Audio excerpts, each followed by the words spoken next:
வருஷப்பிறப்பு குட்டியாக ஒரு கோலம் போட்டாச்சு. அப்புறம் பார்த்தீங்கன்னா எதீஷ் பாண்டியோட ட்ரெஸ்ஸு அவர் வருஷப்பிறப்புனால புது ட்ரெஸ் போட்டுருன்னு சொன்னோன்னா இதை எடுத்து போட்டுக்கிட்டாரு. டிப் டாப்பாக ரெடி ஆகிட்டாரு. ஆமாம், எல்லாம் போட்டு ரெடி ஆகிட்டாரு. நல்லா இருக்கேன் நான். முடிஞ்சால் கமெண்ட்டில் சொல்லுங்கள். அப்புறம் பார்த்திங்கன்னா எங்கள் பாண்டி பயங்கரமாக இருக்கார்ல கெத்தாக. அப்புறம் பார்த்திங்கன்னா எங்கே பார்த்தாலும் எங்கள் வீட்டில் அவர் தான் இருப்பார் சுற்றி. ஏன்னா அவர் வீடு இல்லையா.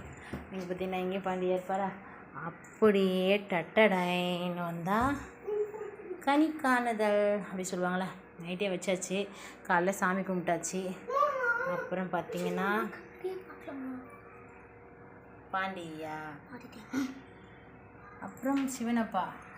இந்த சிவனப்பா உடஞ்சி போயிட்டார். ஃபஸ்ட்டு இருந்தது ஸ்படிகலிங்கத்தில் வச்சுருந்தோம். அது வெள்ளிக்கிழமை ஒரு வாட்டி உடஞ்சிட்டு கொஞ்சம் மனசு கஷ்டமாயிடுச்சு. அதுக்கப்புறமாட்டு இந்த சிவனப்பாவும் நந்தியப்பாவும் வாங்கி வச்சுட்டோம். இருந்தாலும் அப்பா வந்துட்டார் திரும்பி அப்படின்னு இருக்குது. அப்புறம் பார்த்தீங்கன்னா ஆமாம் வாங்கியாச்சு. Okay bye.